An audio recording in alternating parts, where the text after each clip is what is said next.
Assalamu alaikum, brothers and sisters. Welcome to the 𝗙𝗢𝗧𝗦𝗙 channel. Continuation of our series dealing with the propaganda and tactics presented by Brother Haji in his series of videos. Now, despite that, we've done a number of shows now. We see that Brother Haji hasn't stood up and sought to address those videos. In fact, he's now decided to adhere to what one would use a diversionary tactic, which often happens when you've got nothing to answer. You'll start throwing stones elsewhere. So let's just take the discussions in another direction. So that, in a way, he's trying to avoid addressing our videos. And at the same time, the same individual is demanding that we refute everything he says, as if we jump to his tune. Yet when we have videos addressing him, silence. Instead, he adheres to this diversionary tactic. But unfortunately for Brother Haji, it's a sort of condition. Those that live in denial of wilayat of Amir al-Mu'mineen, that they have this form of indigestion. And Haji is particularly afflicted by this. And it doesn't seem that any form of medication in the world will alleviate this problem. Because despite the evidences that we've presented, he goes off on another tangent, and now he's trying to deal with wilayah from other perspectives in his latest video, which we will inshallah ta'ala address also. But his theme of wilayah, there's two very important themes which he seeks to exploit when it comes to the topic of wilayah. One is the fact that he's arguing it's a very problematic concept. And that's something that I think Brother 𝗧𝗨𝗥𝗡𝗦 will inshallah present a clip from his video where he actually says that. If you've got that, 𝗧𝗨𝗥𝗡𝗦, please show that. One has to really question this whole concept of imama, because wilayah is making you deaf, dumb and blind. And to be honest, the narration that you presented, it merely affirms that same position. We believe in wilayah, you don't. You have indigestion over it. So what? We do, yeah? And we can evidence it from your books as we've done so far. I think that's sufficient as an introduction. I think there's one other point I wanted to make. Brother 𝗧𝗨𝗥𝗡𝗦, I think you could join in with this point with me. Yeah, what Brother Muhammad Safdar does, he'll find some random sheikh or some sort of speaker, and then he would use that sheikh as evidence to prove the authenticity of a particular passage he may quote in his video. عن محمد بن مسلم قال سمعت أبا جعفر عليه السلام إن الله تبارك وتعالى أخذ ميثاق النبيين على ولاية علي بصائر الدرجات صفحة 93 حديث 4. And this is so funny because the hypocrisy of this individual is such that he himself says that I'm not bound by the opinions of fallible men. And I'll tell you why, because one of the brothers highlighted in one of our rebuttals when he was mocking one of the narrations in a Shia source and misused the Arabic. We pointed out there's a narration in 𝗙𝗢𝗟𝗟𝗢𝗕𝗓, and being a Hanfi, he knows what it is because he studied it in the madrasa when he was studying. In 𝗙𝗢𝗟𝗓𝗕𝗓, there's a narration that one of the criteria for leading salat is the penis size. A small penis wasn't in a larger circumference around the penis. Now, Brother Haji, when that was pointed out to him, he said, I'm not bound by the fatwas of fallible men. He said, but by the way, Hassan Bahari, that is actually not a sincere, true Hanafi position. Because if you actually read 𝗬𝗎𝗥𝗓𝗕𝗦, which is a famous Hanafi, there's an explicit statement there that when it comes to students of or followers of the Hanafi fiqh, when they receive a verse or hadith which contradicts the statement of the imams, they either think it's weak or it's abrogated. So how can they say, well, we don't follow the opinion of fallible men? Your science comes from fallible men. Absolutely. And in any case, the opinion of a scholar, for example, a Shia scholar speaking to his audience, isn't going to be as weighty as the opinion of a fatwa. Fatwa is edicts, so they have far more weight. And yet you is happily distancing yourself from it, saying, I'm not bound by it. So come on, Haji, produce some consistency. just because a Shia scholar said something to an audience, it doesn't authenticate it. But, and and don't be silly, don't play games with us. You've studied, Hanfi, Madrasa, Deobandi one. We know how important groups like 𝗧𝗨𝗥𝗡𝗦 are to you guys. So simply to distance yourself, simply because it's not palatable to you or it's embarrassing to you. But if we use this approach, we're not going to get any. So please stop using this sort of silly, devious, dishonest tactics. I think, and more importantly, the brother Muhammad Safdar needs to give an alternative. I mean, on one hand, he's claiming the absurdity of the Shia school of thought, but then he's not giving an alternative. What do you call to? Let's have a listen to it. Present your beliefs, your system, your way of life, so we can. The wilayah of Muawiyah. Well, I hope not. I hope not. But inshallah, anyway, without further ado, let's go straight into the video clip which brother Muhammad Safdar done recently.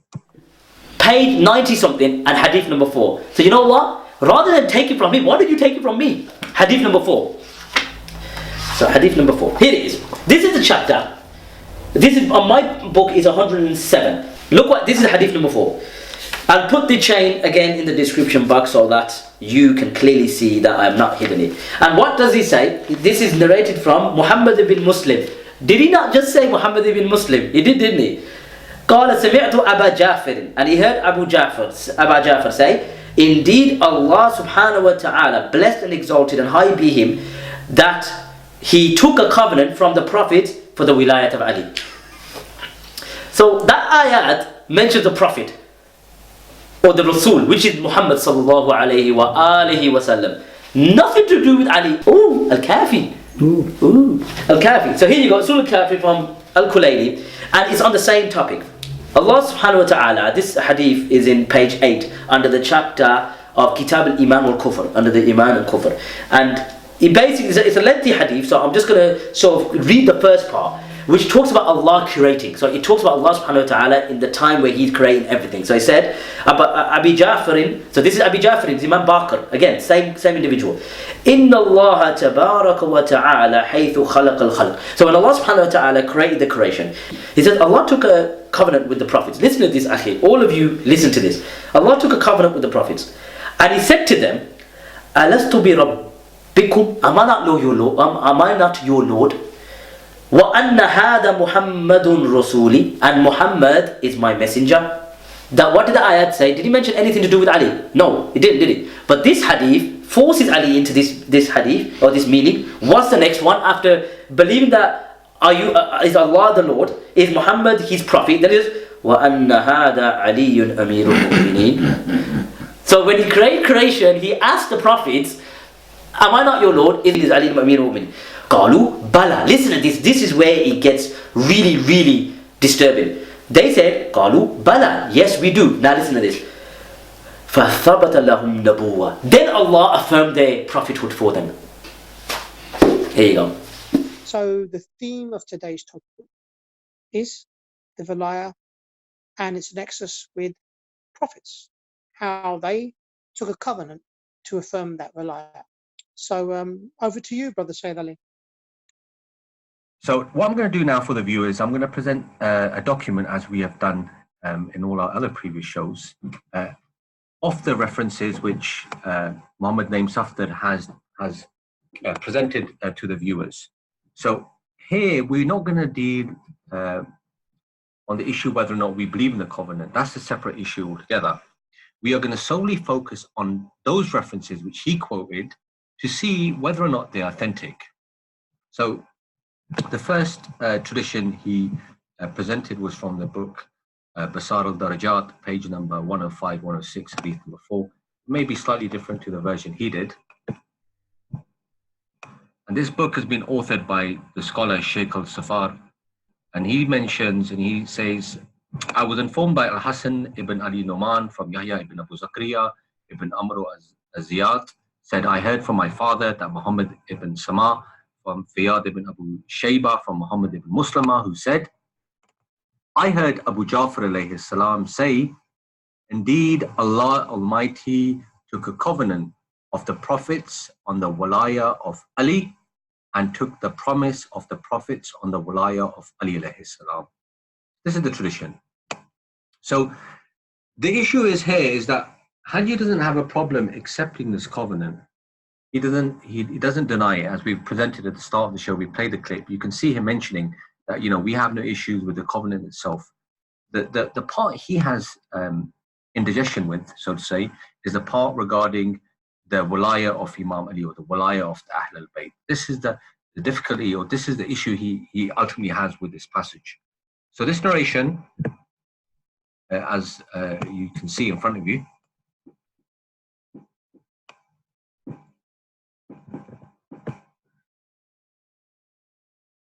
has multiple issues. For example, Sheikh Mufid in his book Al-Mufid min Mujam Rijal al-Hadith, page number 666, when he discusses the chain of narrators, he mentions Yahya ibn Ammar al-Ziyad, who is said to be Yahya ibn Abi Zakr ibn Ammar in the chain, and he's majhul, he's unknown. So this passage that Bro Haji is presented, it contains a narrator who's unknown.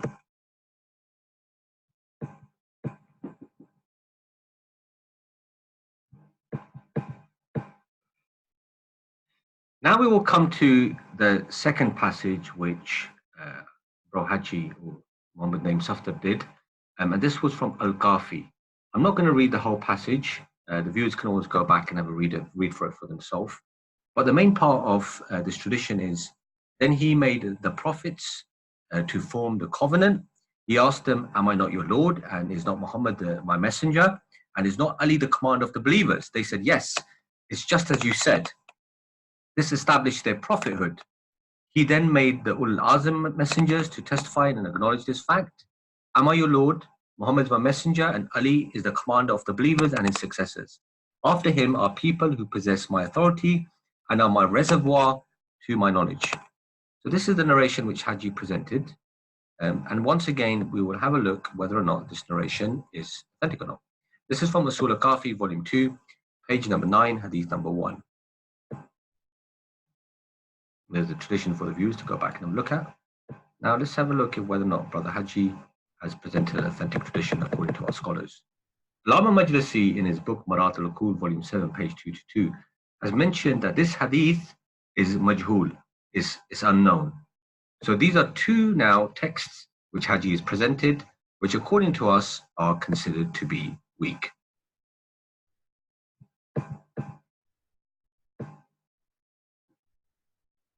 Now I'm going to pass on to Brother Abul Hassan. Please go ahead.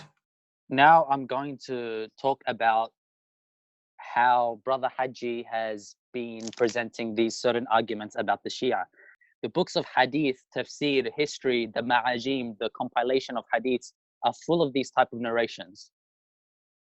Brother Haji, let me give you some advice. Me and you both know that these narrations exist in our books. In fact, even worse and worse narrations that have extreme anthropomorphism exist. Is it fair to attribute these to the Sunnis? Is it fair to say that this is what the Sunnis believe and this is their creed? And I was shocked to hear in his latest video that he said that the Shia creed is kufr. Don't worry about the Shia, Brother Haji. Worry about yourself. Open your mind. This religion does not belong to you. It belongs to Allah Azza wa Jal. And I know where he's gotten this arrogant mind of calling other people's creed as kufr. From the early Hanbalites and the early Atharis that he took his aqidah from, such as in the book of Sunnah by Al-Barbahari, who says that whoever disagrees with one letter from my book, فَلَا يَدِينُ لِلَّهِ دِينٌ, he has no religion with Allah. And we also know how extreme other and arrogant other scholars have been.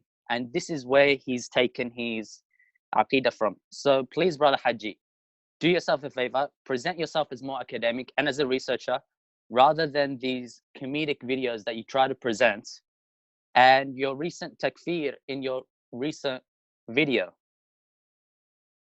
And now I'm going to come to these type of narrations in our books. These exact same narrations that you are quoting from the Shia exist in our books. But firstly, I want to show you what Ibn Taymiyyah had to say. He says about the authenticity of history and hadith books. He says, and Imam Ahmad ibn Hanbal said, for 3 fields there are no routes, i.e. chains. Al-Maghazi, history of battles. Al-Malahim, narrations of prophecies about the future events. And Al-Tafsir, narrations about the commentary of the Quran. And the meaning of this statement, and now this is Ibn Taymiyyah talking, and the meaning of this statement is that most of the narrations in those fields are mursal and disconnected. So if a report or event was famous among the experts that have several sources, this is something that the scholars accept, as opposed that do not fulfill the criteria. And this is in 𝗙𝗢𝗧𝗏𝗏, volume 1, page 76. So we'll just scroll down.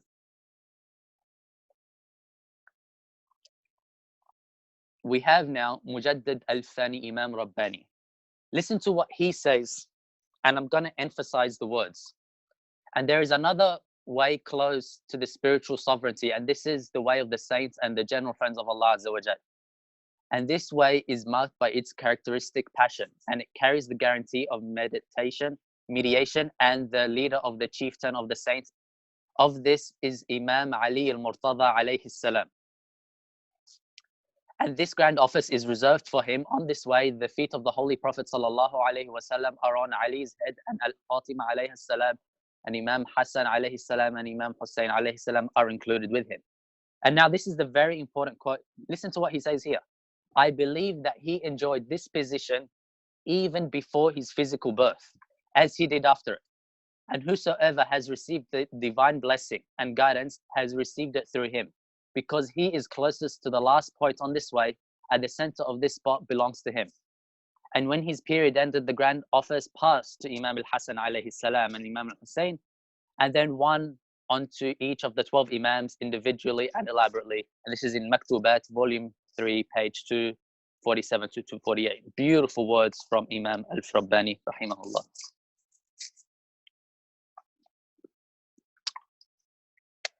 So we'll keep scrolling down.